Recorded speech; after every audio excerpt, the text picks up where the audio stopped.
So the question I get a lot of, coach, about a five or 700, 5 or 600. I promise I'm not making these numbers up. 5 to 600 of y'all, as a business coach, helping you level up your business, start your side hustles. We'll talk about that briefly too, and all those things.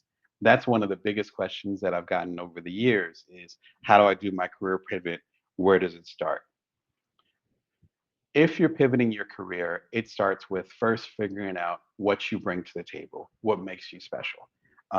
For me, uh, uh, I can listen to people talk all day. So I'm a strong listener.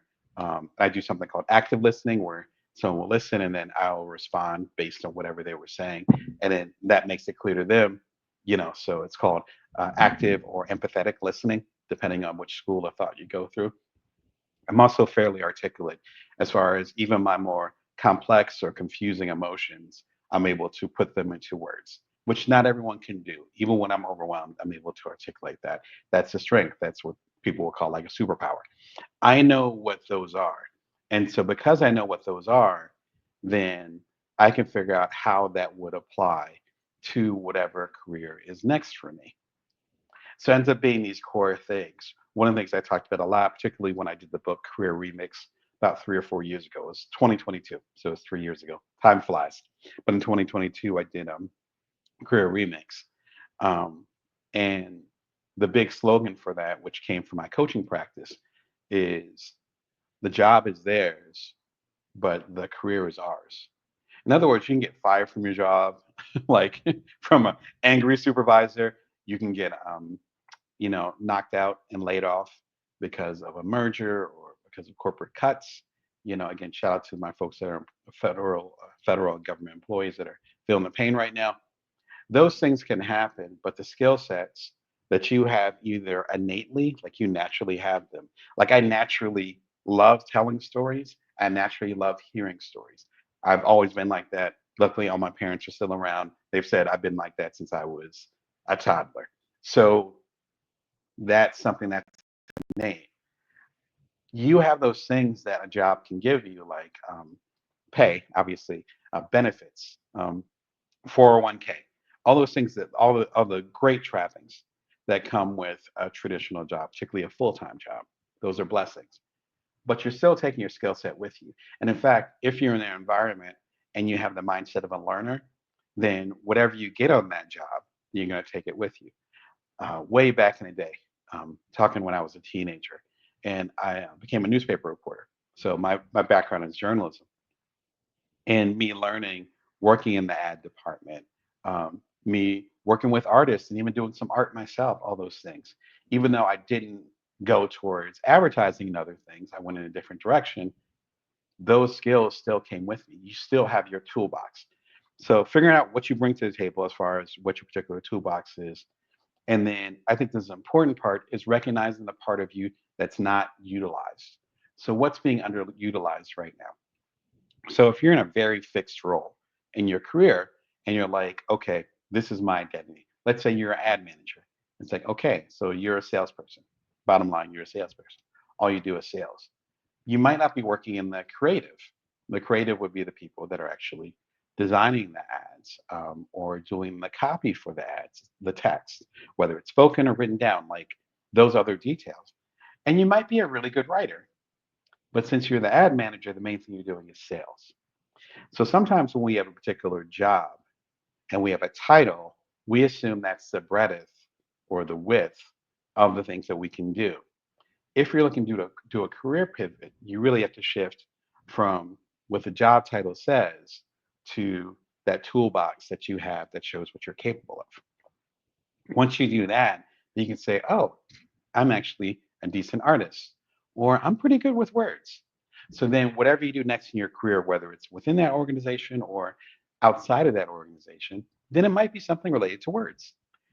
So, separating, understanding what you bring to the table, and then separating those parts of you that are highlight, whatever the past tense is, in that job title that you've had maybe for a long time, and then recognizing those skills that you still have that are actually dormant. That's one of the strongest ways you can make a career pivot, because you can recognize those parts of it. When I made a career pivot, I think it was around a time that my first son was born, and he's about to turn 12, so it's probably just over a decade ago. And I remember talking to my partner at the time and saying, "Hey, um, this journalism I've been doing, I don't think it's going to get us to where where we want to be, financially or otherwise." And of course, now it's easy to say that in 2025, as we're talking right now, because like, oh, of course, media is in a rough place. Well, we're going back, a dozen years ago, and there were still magazines on the stands that were doing okay, and newspapers were still thriving, and they weren't just owned by billionaires who had questionable motives. There weren't things that were like shifting elections and things like that. There's a little bit more of a clarity as far as the separation of church and state, for lack of a better term, with the newspaper business. So that was a tough decision, especially to say that, say that to my partner at the time, while we have a little kid, a little boy at home, a baby at the time, and it's like, hey, yeah, uh, I'm realizing journalism isn't going to make it, isn't going to get us to where we want to be, financially or otherwise. There wasn't anything wrong with journalism per se. I've been, I have 2 degrees in journalism. I've been a journalist for a couple decades at that point, maybe a little bit less, but I've been a journalist since I was a teenager. The pivot came though when I recognized that the path that journalism was going on wasn't for me anymore. And then that's when the startup started. That's when shortly after it was the TED Talks, and that eventually led to the best-selling books, the coaching practice, selling my startup Cuddler around the time that my son was 2, and led me to hanging out with y'all. But that was a conscious pivot.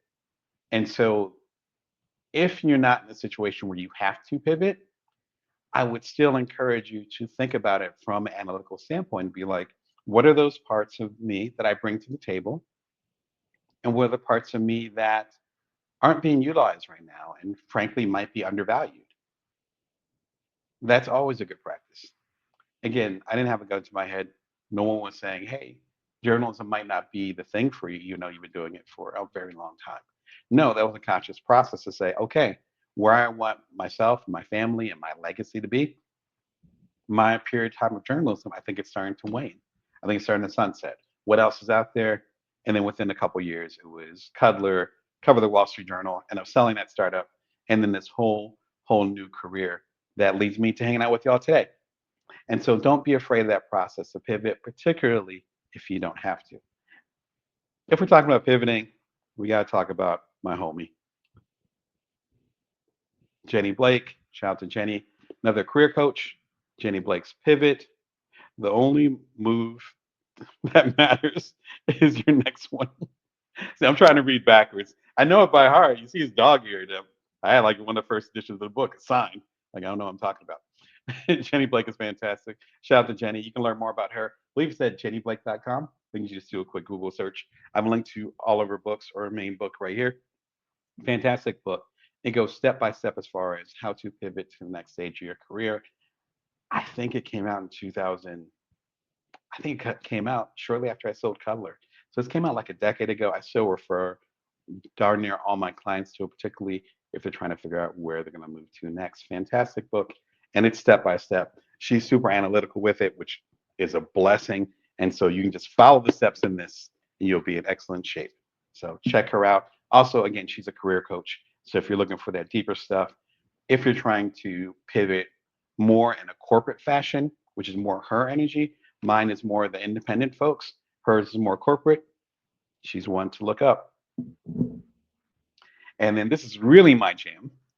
Five secrets to change and transition. Change and transition are not the same thing. Shout out to all my mentors and my family members who have told me as such.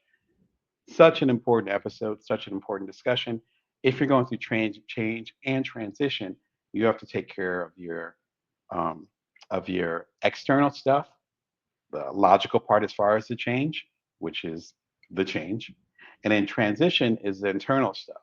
How are you accepting it? What emotional needs do you need supported? What are you going to lose in this transition? Two separate things. We talk about in depth in this live show. I want to say it's about an hour and a half, but it's one of my favorite episodes that we've ever done. Be sure and check it out if particularly you're going through some challenges and pain with the recent stuff going on. Um, what about you? Are you going through a career pivot? Is it something that you decided on your own, or is it kind of an outside influence? Love to hear in the comments. And yeah, perhaps myself or another one of the viewers or listeners can support. So jump in there. Yeah.